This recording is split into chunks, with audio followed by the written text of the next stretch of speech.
I can't follow your instruction. I got divine instruction. I don't have to match up with your plan, with your camp, with your church, with your agenda. I just got an instruction. I function different. I think different. I got to perform different things. I am prophet.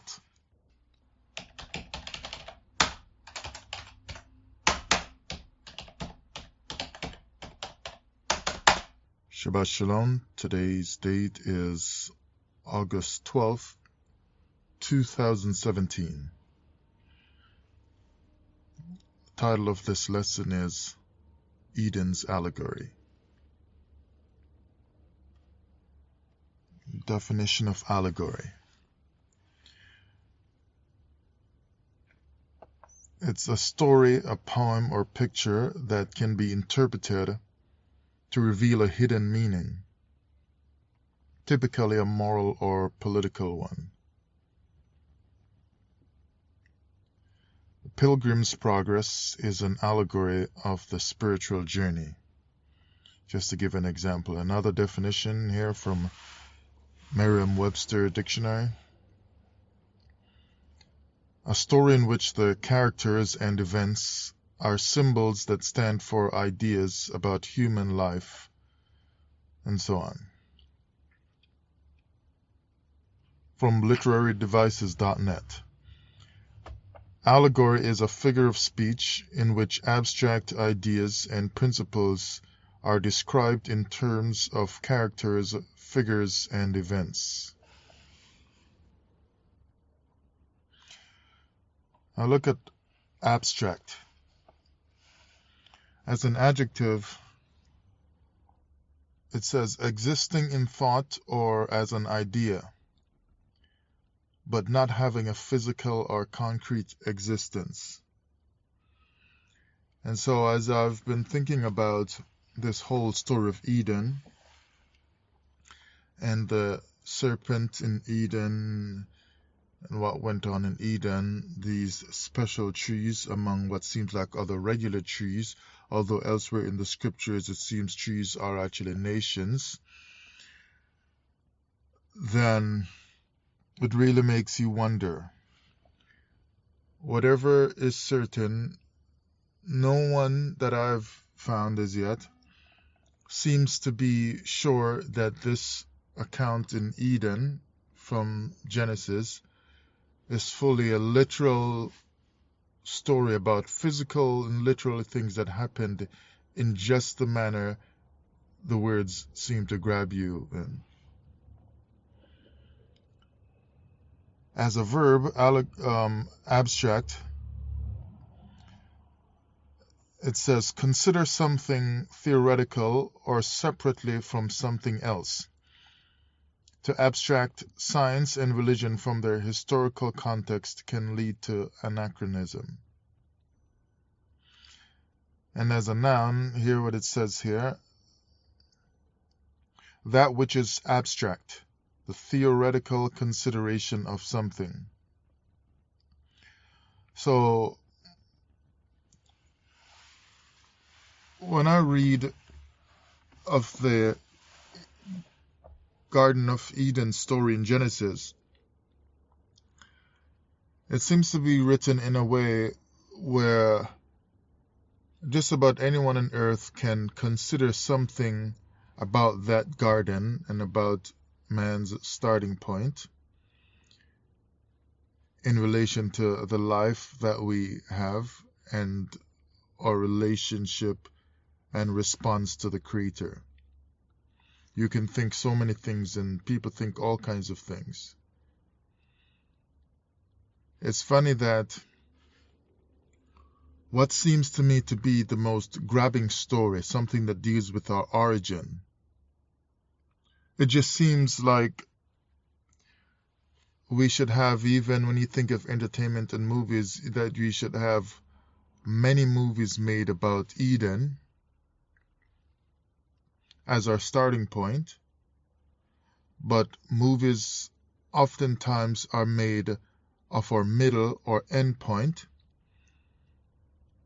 but certainly not the starting point, as movies are generally made about what's going on now in the middle point, the corruption and so on. And movies are also made of an endpoint showing how we're going to blow ourselves up and we're going to die and so on, and blowing up the earth and all kinds of catastrophes and so on. So it seems like we are presented with an endpoint when you move off the pages of the scriptures that tell us of doom. But in the early pages of the Torah, doom was already shown right there, because it says the man and the woman, they were kicked out and judgment came upon them. Now let's look here at Genesis chapter 2 and verse 9. And out of the ground made the Creator to grow every tree that is pleasant to the sight and good for food. So the moment you look, the moment you see all these trees, which are going to grab your attention quickly because they're just in your face as you look around, it comes to mind, eat, eat, eat, and that it is pleasant for food. The thing that grabs you when you look at trees in this setting has to do with eating, life, because if you eat, you're going to get life. Life is going to continue. So that life that you are presented with as you look around shows you that the Garden of Eden was a place where life was just all around. None of this doom and gloom. They weren't sitting down watching some movie being put out every week. I was telling them that they're going to blow themselves up and we're going to all die and so on. Life was just the next thought. They turn to the left, it's the next thought. They hear something running like this animal that they probably never seen before, and they just have to give it a name now, because Adam had to name them all. And when they turn to look at that animal, when he turns to look at that animal, he's seeing life all around because he's seeing the trees. So everywhere he turned, life was present. The promise of life, the thought of life, the reality of life.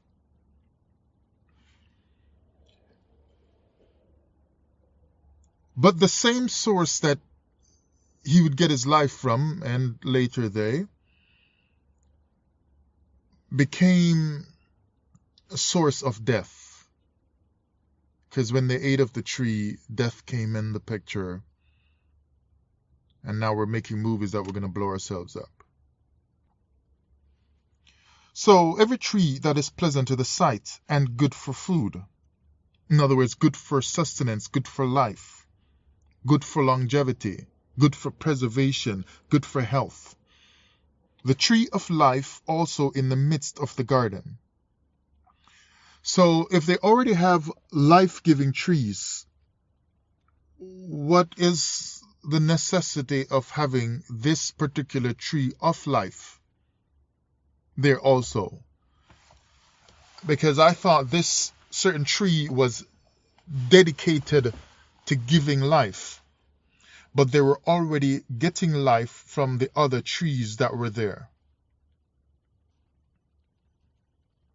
But the tree of life also in the midst of the garden, and the tree of knowledge of good and evil. And that's what I'm going to talk about here, knowledge of good and evil. It's kind of funny that the tree of the knowledge of good and evil was separated from the tree of life. You know, kind of like a car that doesn't have a steering wheel. I mean, the Creator knows best, but, you know, in my little puny mind, if I was given the task by the Creator to set up a garden for man, the next man that would come after me, you know, I would think that the tree of the knowledge of good and evil should be one and the same as the tree of life. That's how I would have thought of it. But that probably wasn't the best design, because you would automatically just eat of the tree of the knowledge of good and evil while eating of the tree of life, because the knowledge of good and evil would be in the life tree. So you would just die right away. But at least by separating it, the man gets a choice, the woman gets a choice. Do you want to live from the tree of life with the other trees that you're eating from? Or do you want to die by trying to become wise from the tree of the knowledge of good and evil? So is searching for wisdom necessary from a tree of the knowledge of good and evil, a tree that possesses it? Is searching for wisdom necessary? Like, would Adam and Eve go into a library there to get knowledge if there were libraries there? Would they have been interested in searching for knowledge like that? Or would they have just said, nah, let's just eat from the tree? None of this extra studying and trying to, let's just eat from the tree. It's quicker, it's simpler. We've never sinned before, so the good that's in it will just extract more of the benefits from that, and will spit out the evil seed parts. So when it deals now with this whole business of the trees in Eden and all the things that are in the garden, I was wondering, since the man was supposed to just the garden and keep it, whatever that means, like I said, this is Eden's allegory. Seems like there are unreal things in a story that seems to talk about real things. So some smart person came along who says they studied the Torah very well because it was passed down unbroken to them, and they write our commentaries today and teach us all that the garden was Israel. There was no nation of Israel yet. There was no people of Israel. There was no sub-people of Israel. But this is the garden of the Lord. This is the nation of Israel. It is not really a garden of Eden. It is a garden of Israel, or it is a nation of Israel. So you replace Eden with the word Israel, and you replace garden with nation, and you can say Adam and Eve were placed in the nation of Israel, in a land that the Most High gave. And then he would also replace Adam and Eve with the people in that nation, the children of Jacob. And so, allegorically, we would have to read some extra understanding into the text, now that we, in a sense, have become beneficiaries of the knowledge of good and evil, which Adam and Eve, or the children of Jacob, ate from, so that we can understand that, hey, this really was about us. This is the nation. Adam and Eve are the Israelites. The garden is the nation, and so on. Now, what tools would they use in that kind of garden? If this is really about the nation of Israel, what tools were they using? Was it like cauldrons and so on, and vessels that the priests would use? Or is it just simply meaning the tools to dress and keep was just the faculties of the mind that one would use to learn the Torah, study the Torah, teach it to your children, and live by what it says, carry out all that it says, until you become Eden itself, where the Most High walks inside of your heart, or inside of the nation. He walks among the nation. So it says he came in the cool of the day to Adam, So it's like his presence was usually there, and so the Most High says, I will walk among you. So this allegorically might just mean Eden. It's kind of interesting that Esau is said to have sold his birthright just to eat something of lesser value compared to what was going on in the story of his life. He sold his birthright to eat something of lesser value that seemed important. So notice, it's not that he did not place any importance on the birthright at all ever in his life, but at that moment he had something else that was important to him as well. And so at that time the birthright seemed not as important. So right there he ate and something bad happened. He lost out big time. So it looks like sometimes when bad things happen, eating is at the root of it. And certainly Eve ate this particular fruit and something bad happened. And she lost out and the man lost out because of the fruit that should yield something important. So Esau wanted something important and he lost the birthright. Eve and then afterwards Adam wanted something they thought was important at the time to get the knowledge of good and evil, and they lost out. It seems that these people lose when they eat in a certain kind of way. And we know in the wilderness coming out of Egypt, the Moses sent them quails and so on. They wanted to eat all this kind of stuff. And then leanness entered into their soul. So sometimes eating something in a certain kind of way doesn't bring life, but it brings death. Now when you deal with this tree of life, that doesn't really seem to be a big problem for anyone. You know, it just sounds nice, and it didn't turn into a matter of life and death. In fact, they didn't really seem too concerned with it. Maybe because they were getting life from all the other trees already. But somehow, knowing what people are like today, I kind of get the sense that maybe somehow they were attracted to the tree of the knowledge of good and evil because it seemed like they felt that's what they were missing.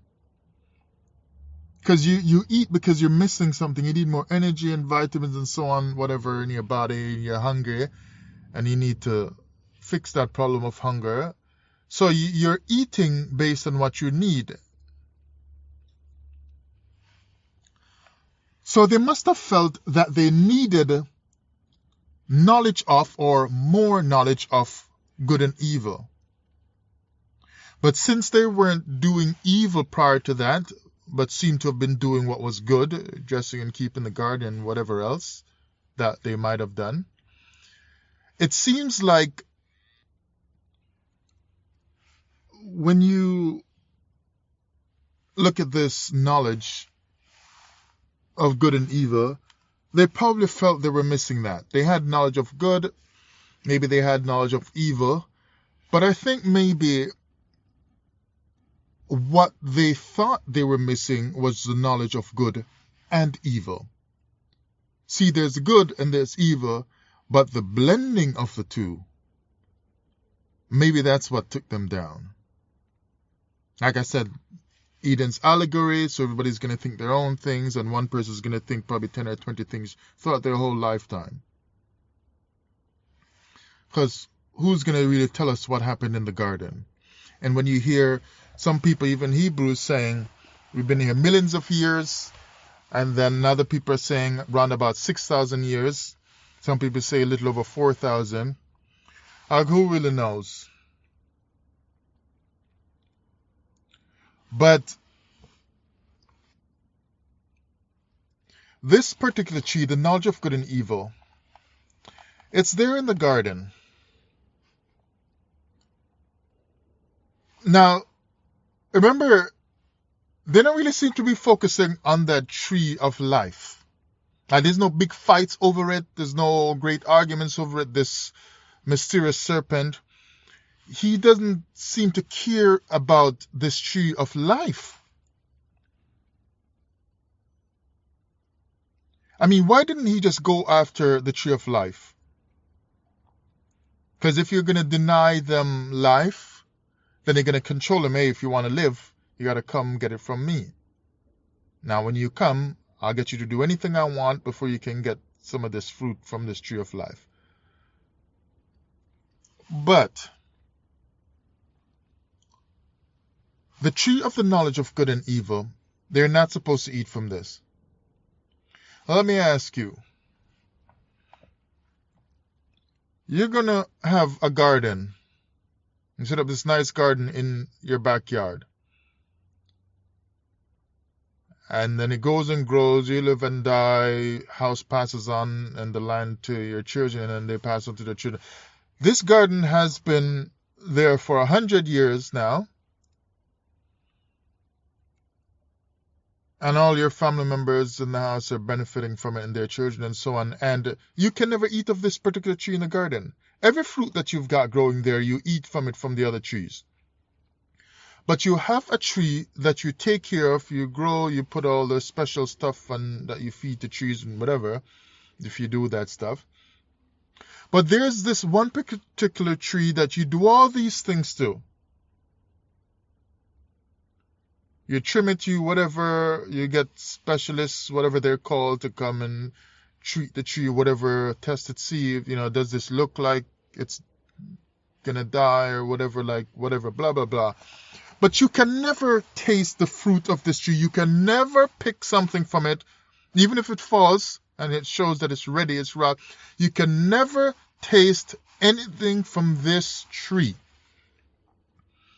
to see what it tastes like. You will have no knowledge of what is in this tree. And no one else on earth in their gardens can tell you anything about its taste. They can tell you how tall it grows, how long it should live for, stuff like that. You might be able to swing on it, let your children swing on it, whatever you can. But no one on earth can tell you what it tastes like, because nobody is supposed to eat from this tree. So how do you grow a garden like that with a tree? And you just can't eat from it. You're watching your children through the kitchen window all the time, because, like, if they eat from that tree, we are beat. You just can't. And you're sending prophets all the time because you just can't forget to warn the people, don't eat.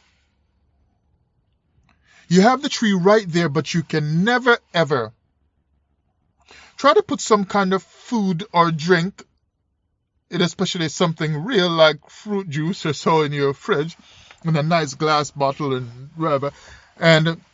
But you can never eat or drink the contents of that particular stuff you put in the fridge. Never. You're moving to the next house, you got to carry that with you. You can never open that because you might be tempted to partake of it. And you got to watch everybody in the house, especially the children. If times get hard, you can't. War breaks out, stores aren't open to sell stuff anymore. You can't eat from that, you can't drink from that. You must never. What causes that? What is the reason to set such a condition? It seems to me like the tree of the knowledge of good and evil is a tree of balance. Only the Creator balances good and evil properly, so that the evil he performs in judgment or in the regular operation of the world does not overcome or corrupt him. As in, do not use good teachings or ways of living just to lure people to a place where you can trap them with deception, where you can bring people to a point where they'll decide to do something wrong.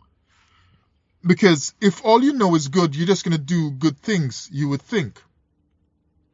But if you start feeding from the wrong thing, and it slowly tries to take you over, you start to do the wrong thing and you can't even stop yourself. It just takes you over from the inside. Because you might get some good knowledge and know a lot of truth, and that's inside of you. But because the evil is also inside of you now, no matter how much you try to watch the evil, it's going to still take you over. Because life is such that it is very easy to find a moment, an unguarded moment after a very long time, where you're going to give in to that evil inclination. And so many of us, especially the people who are teaching lies and deception within Israel that's trying to return, are teaching people the wrong things intentionally. Not talking about the ones who are teaching something because that's just what they've studied and that's what they believe. I'm talking about right here the ones who know the thing is wrong on whatever topic. And they're doing it because that evil is in their heart, or they've been taken over, and maybe their handlers or whoever is managing them, or their leaders, whoever is managing them, are telling them, don't talk about this. You are not allowed to touch this or that topic. You can't go off the script. Did the first prophet feel like he was staying in the script or going off the script? Well, before there was a script, was he going off anything? Well, Nabi for prophet means they're boiling. So it's not like they're concerned about staying on the script that the person around them knows. They're boiling, they're elevating, they're going to another level where you can't connect with that, or you would have given the message. So they talk different, they sound different because they think different, they see different. They don't want you to agree with them. They don't care if you agree with them. This is just my instruction. I don't care if you like me. I can't protect that. I just got an instruction. I can't follow your instruction. I got divine instruction. I don't have to match up with your plan, with your camp, with your church, with your agenda. I just got an instruction. I function different. I think different. I got to perform different things. I am prophet. So the prophet comes and he sounds like the creator. You don't understand why he's talking like that, but we just set up all this, we paid for all of that, whatever we got, this is a good move, whatever. Yeah, but the creator said don't eat from that. Yeah, but our credit is going to be hit. We can't pay back all of this if we don't. We can't break this contract. We don't, whatever. Well, why did you do it in the first place? The creator said don't touch that. Don't eat from it. Don't side with them. Don't join up with them. Don't give in to them. And so many of our teachers have mixed into their teachings, their churches, their camps, their ministries, the knowledge of good and evil. And the evil has taken them over so much that sometimes for small moments, usually when they're performing, they forget that they are evil. They forget that last night when they were looking in the mirror, preparing their clothes for Sabbath meeting tomorrow, or for church tomorrow, that when they were looking in the mirror, they were the serpent. But today when they teach, they are the righteous son of God. They are Adam. They are Eve. But last night, they were the serpent. Because they felt guilty. I'm going to do this again. Man, I wish I could get out of this. But they've got no power to say, I will walk away from that no matter what it costs me. So most people on the earth, they don't care enough, strong enough about losing something in order to have the quality of person that they say they believe you should be. This will destroy me further. This will destroy the people I teach. But my handlers say, I gotta teach it. I will be too embarrassed if I break this. I'll be too broke if I break this. I will be, but I gotta teach this. Because I am serpent.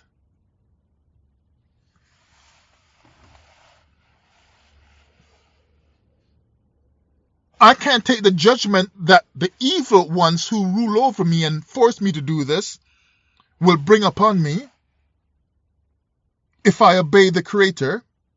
But I will teach a lesson tomorrow at Shabbat and tell people of the judgment they will receive from the Creator if they don't become Hebrew Israelite, if they don't call the Most High by this particular name, if they don't worship this way or that way, if they don't keep this next holy day feast. I am serpent. I'm guilty last night, but I'm set apart today. My mind has not changed. My heart has not changed. But today, I'm set apart. My eyes look right in the camera when I teach you. Praise the Most High for 10 more people are viewing today than we had last week. But I'm serpent while I praise the Most High. Any questions today? Lessons over. Any questions? Okay, we got 5 more questions here. Bam, bam, bam, bam. You can go through all the 5 questions with style. You hold up the book. See, it's from this book right here. Grab it now. They'll probably pull this off the internet or raise a price or so. But I'm serpent. I direct you to where you need to go from the scriptures. But because I'm serpent, I give that knowledge with evil mixed in. So I tell you what the Most High says, but I tell you what I also have to tell you about the truth I'm relaying to you.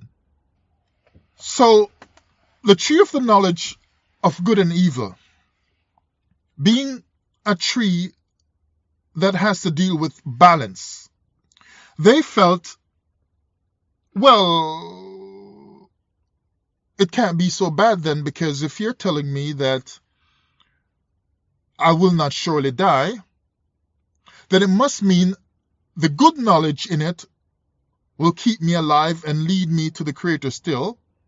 Even though I'm doing something He did not say, it will lead me back to Him, because the word leads home. I'll just simply resist the evil and get the good part. The problem is that only the Creator balances the good and evil properly. They get some kind of evil, let's say something that we would call evil, a volcano erupting, a rock falling down from a cliff, from a mountainside while you're driving up the mountain. And you see it, so you can step on the brakes and let the rock fall, or speed up to get past that point so you're safe. So for those who miss it, it seems that good is balanced with evil in that point. The rock is coming down, but I missed it. So the Creator felt it wasn't your time, so He balances out properly. When it's time for judgment, He lets that evil come upon you.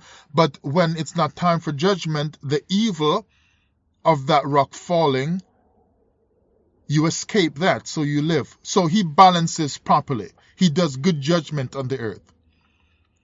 But when you mix good and evil, as a man or a woman, you cannot balance that properly, because you are not the Creator. So as soon as you eat the fruit by signing up for the evil, those who are above you, who have politicized your movement, they force the evil to come out of you. So you are not in control anymore. You cannot stifle the evil, keep it down, because they make the evil overtake you. Because in the world where we live, once you give in to evil, is just like a nasty snake. It's out to kill. So you're going to become like God in a sense. Yes, of course. Because the Creator was managing good and evil, where he could direct life and direct people. He sure directed Adam and Eve and so on, up until that point. And after that, he still directed him outside the garden. He says, get out. That's the direction you go in. But you don't have the power to balance good and evil properly. That's why people are cursing you, right? Because they found out your lies and they're cursing you because you can't find the proper balance with good and evil. You are not the creator.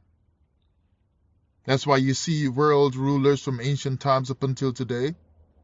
They look like they're doing something nice and so on and good. They're putting up 2 new schools and so on and another hospital. But then they're dropping bombs here and there. They're not balancing good and evil properly because they don't know how to do that. Just the Creator knows how to do that. He balances good and evil properly. So the knowledge of good and evil, don't mess with that. Don't just teach the true things as you have found them. The true instructions. Just teach the Torah. Just teach whatever. Stay away from the evil inclinations. Don't give in to the people who entice you, because you're going to get out of control and you're going to have a problem stopping it. So the people who teach you the lies and then they agonize in private and they go into their office or go home and they just want to shut the door and you don't see the agony that they go through internally. And you don't see the times when they sat on the edge of their seats or edge of their beds or sat in their cars wondering, how in the world did I get into, how did I become like this? I'm teaching lies from the Bible. I'm deceiving these people. And in our world, it's so hard for people to just take a loss to get back on track. It's so hard. So don't use good teachings or good ways of living, good instructions, pretty stories, friendships that you set up just to lure people to a place where you can trap them with deception. That's what the serpent did. He painted a nice story. It was a biblical story as well. It was about the tree that the Creator made. It was about knowledge and so on. It was about power, become like God. But a pretty story set up just to trap them. It was deception. And so if Eden is about allegory, then hear what Jeremiah says. In Jeremiah 23, reading from verse 10, for the land is full of adulterers. For because of swearing the land mourneth, the pleasant places of the wilderness are dried up, and their course is evil, and their force is not right. Their force is not right? You look at some of the baddest teachers in Israel, now that we've left the Christian church. The most skilled, the loudest sounding, the brightest signs, the prettiest garments, the most advertised and well supported. And foolish people who call themselves Israelites speak up on their behalf and will fight you down to the ground and wish you death just to protect the serpent teacher who's another black person just like you. They're forceful with the word, but because they have mixed the good with the evil of deception in their teachings, forceful words they have, but their force is not right. Strong Torah precepts, but their force is not right. For both prophet and priest are profane. Yea, in my house have I found their wickedness, saith the Most High. In my house, right in his garden that he set up. there was a serpent telling them to eat from a tree of the knowledge of good and evil. Right there in his own garden that he made, there was a tree growing of the knowledge of good and evil. Right in his garden. And nobody was supposed to touch of it. You think Israelites back in the day should have been feeding from these prophets and priests that are profane in Jeremiah 23 verse 11? In my house have I found their wickedness.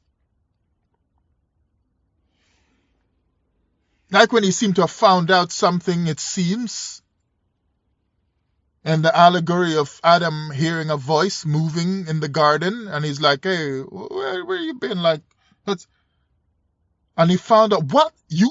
Who told you that? Did you eat from the tree that I told? Verse 12, wherefore their way shall be unto them as slippery ways in the darkness. So we know the end of the teachers of deception within Israel, who've got some of the biggest websites and so on, most visited websites and blogs. They're getting people now to answer their emails for them. But their end is a slippery way. They look in control to you right now, but because they've merged good with the evil of deception in dragging you down a wrong street that the Torah forbids, the Most High says their end is a slippery way. Because they're walking in darkness and they just don't see it. Because they have become like God.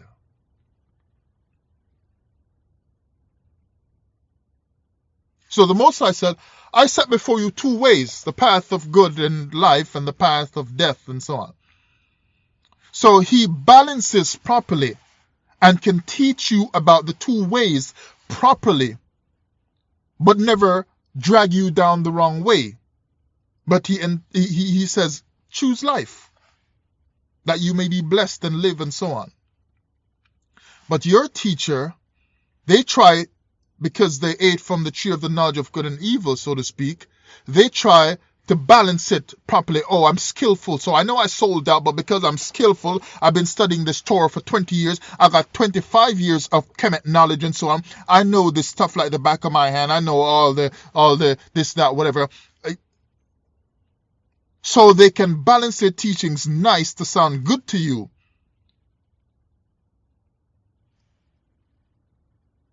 But they're in darkness.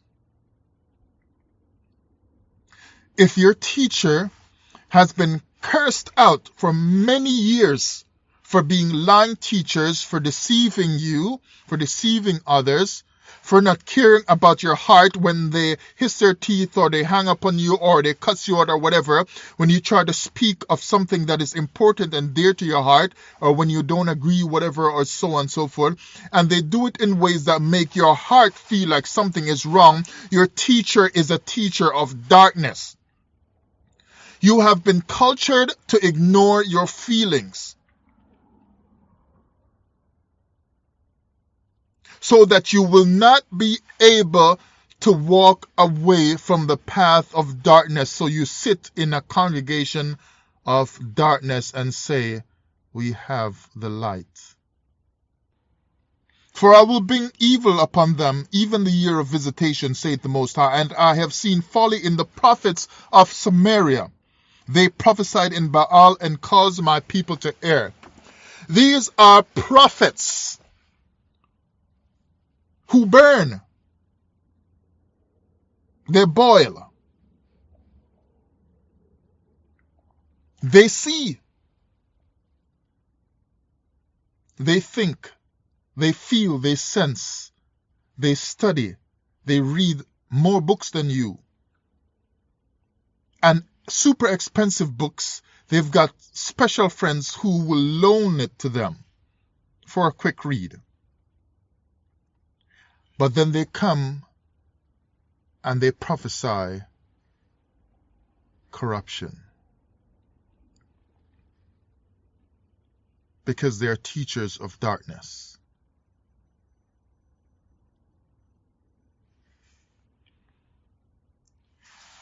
If you're always feeling so funny about your teacher, and you hear another complaint and another complaint, and the ones you don't hear or the ones you stop hearing of, when you know this is something that should be talked about some more until you hear a resolve the same way you heard the first complaint. What? That teacher did that? And this is not just no simple, like, what? He did that? That Moray did what? And you can't hear it being resolved in a responsible manner, even if the teacher was wrong and he can't clear it up in a responsible manner. He's handling it then like a politician. So he is a teacher of darkness. Jeremiah 23 verse 14, I've seen also in the prophets of Jerusalem an horrible thing. But they told you the Christian pastor was the deceiver. They told you the Christian pastor was the liar, when the liar has been telling you all along about other liars. The deceiver has been teaching you how to determine deception. They might be like priests with priestly garments, the best they can figure it out today. But in this chapter, the Most High was telling you that the priests had become corrupt. So the priest's garment was going to be clean on that particular day when he needed to stand before the people. But his garments were clean, but his heart was corrupt. So it's not the wearing of the garments. Jeremiah 8. How is it that you say you've got the law of the Lord? Because you got the book of the Lord. It's not the presence of a book, the knowledge of the book, of the Torah. It is the condition of the heart. Adam never wrote or read a book, as far as what they're telling us. But he was expected to be right in his heart. The Most High was mad at him and mad at Eve. But there was no book. Pronounced judgment because they should have known from their heart to live properly before a book came. And you got a book today and you can't figure out, no, my teacher is wrong. My teacher is on the side of evil. He might teach some nice things. He might have helped me learn a lot of things. But it's time to move on. It is time to move on. Because there came a point where a serpent appeared to your teacher, and you can surely tell he sold out.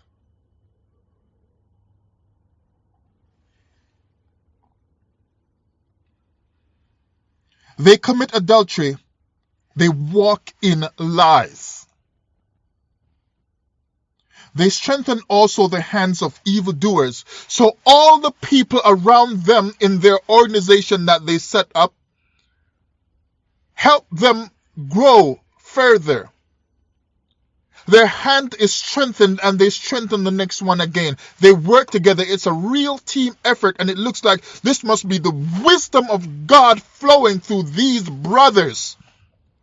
Because they set up a strong empire in Israel. They set up a strong empire for us in Babylon where we can hear the Torah. They set up a strong empire. Black people feel like we have learned now some prophecies about our future that's going to make us better off in the future. Because these men, they've got a strong support. They bond together. They help each other. They strengthen their hands. But the Most High says that's how you look at it. But when I look at it, I see that their hands strengthen also the hands of evildoers. They work together to make it look good. With the help they get from the enemy.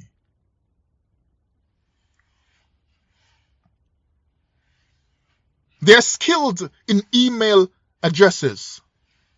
They're skilled in the use of domain names and trick emails and trick identities online and so on. They are skilled.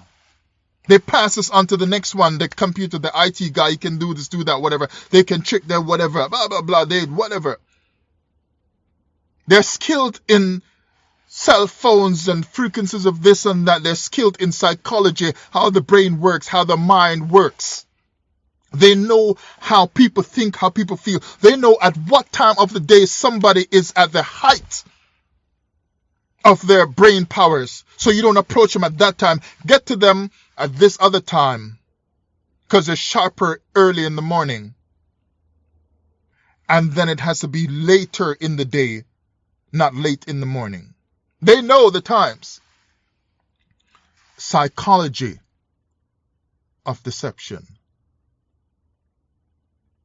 They don't win you by a word from the Most High. They win you by a word from the Most High mingled with deception, because they have blended together the knowledge of good and evil.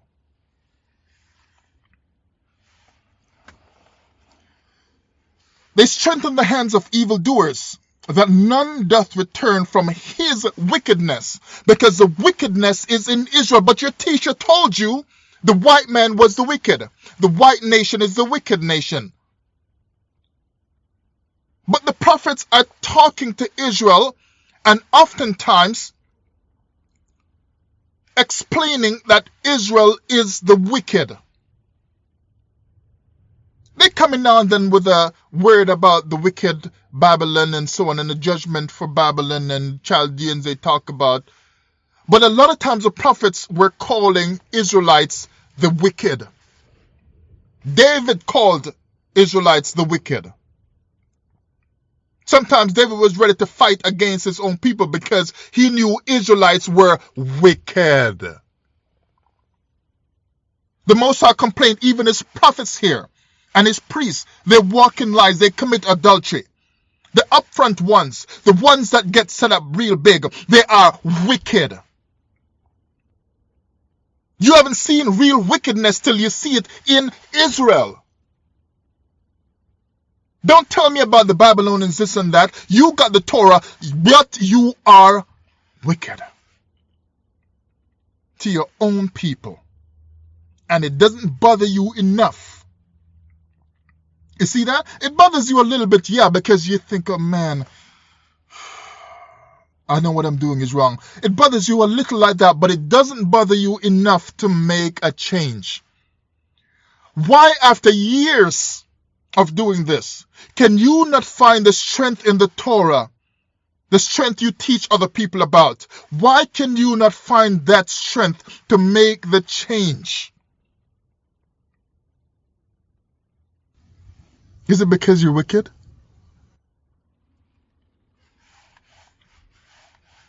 They are all of them unto me as Sodom, and the inhabitants thereof as Gomorrah. Hear that? He says the Israelites are like Sodom and Gomorrah. Now, just like how we were saying before that maybe the Gardenites or the Edenites are Israelites, allegorically, he says here, Israelites or Israel is like a Sodom unto me. It's like a Gomorrah unto me. So prophets of Israel are like prophets of Baal unto me, because they are Israelite prophets, but they prophesied in Baal.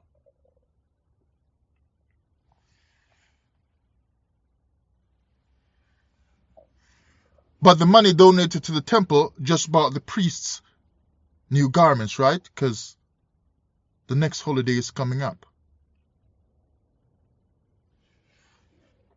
Therefore, thus saith the Most High of Hosts, concerning the prophets. You see that? He dedicates a lot of time and strong words to the prophets, the top people. And you teach all the time